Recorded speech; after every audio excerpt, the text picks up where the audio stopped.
Today is Wednesday, June the 30th. I detect some very serious defects in the government, especially when the Prime Minister makes some really dead wrong predictions about the World Cup. Right.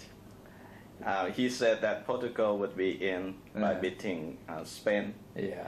But what happened last night was the opposite. Right. Spain are in and Portugal are out. Well, football is one of his favorites. Yes. If a subject closest to his heart,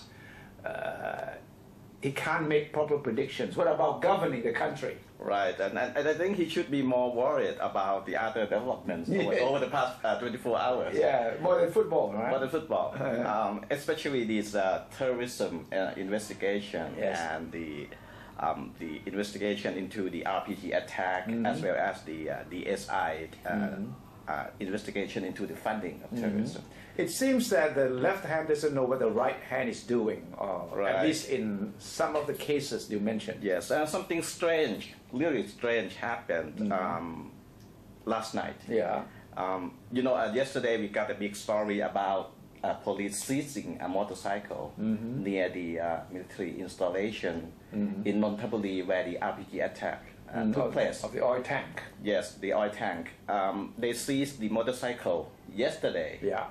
And then last night, a man came to the police and laid claim to the motorcycle, saying it belonged to him. Yes. And he said that he parked the motorcycle there in order to go somewhere with his friend. Yeah. And the funny thing is, the police just returned the motorcycle to the man, just like that. Despite the earlier claim by police that this is the important evidence. Piece of evidence, yes. Actually, Kun Mapon-tip, the country forensic expert, she said yesterday that a lot of gunpowder and a lot of chemicals, maybe fingerprint also on the motorcycle were found near the motorcycle. Oh my God!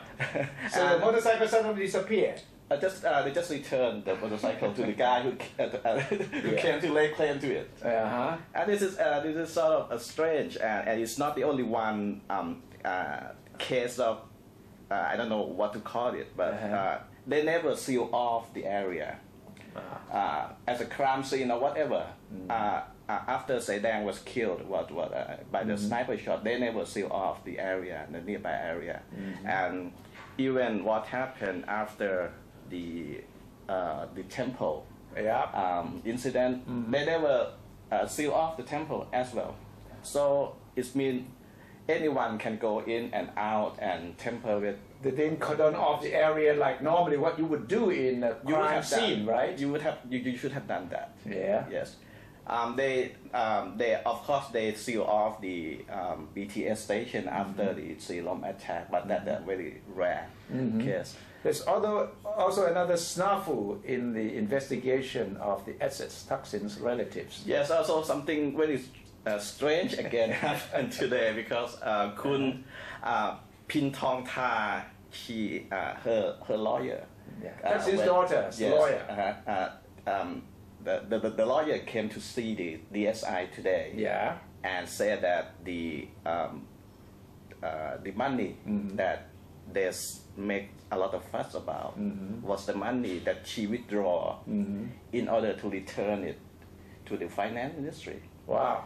Didn't they know that when they made the list of all the suspicious transactions? I'm talking about, I mean, when the DSI make the list of these suspicious transactions, they should have consulted all other government agencies. To be fair, this could be an argument from Pintong Tha's side, but still the argument is very interesting, because she didn't say, or her lawyer didn't say that she was spending the money elsewhere. The lawyer said that she withdrew the money and then transferred it to the Comptroller General Department. Well, the DSI could have easily checked with the Comptroller General's office. Yes, exactly. They didn't, and they didn't know where the money was going. They knew that money was withdrawn. They suspect that the money, they were asking why the money was withdrawn, despite the fact that they could have asked the finance ministry in the first place. So you see that the Prime Minister should watch less football and take better care of the running of the government.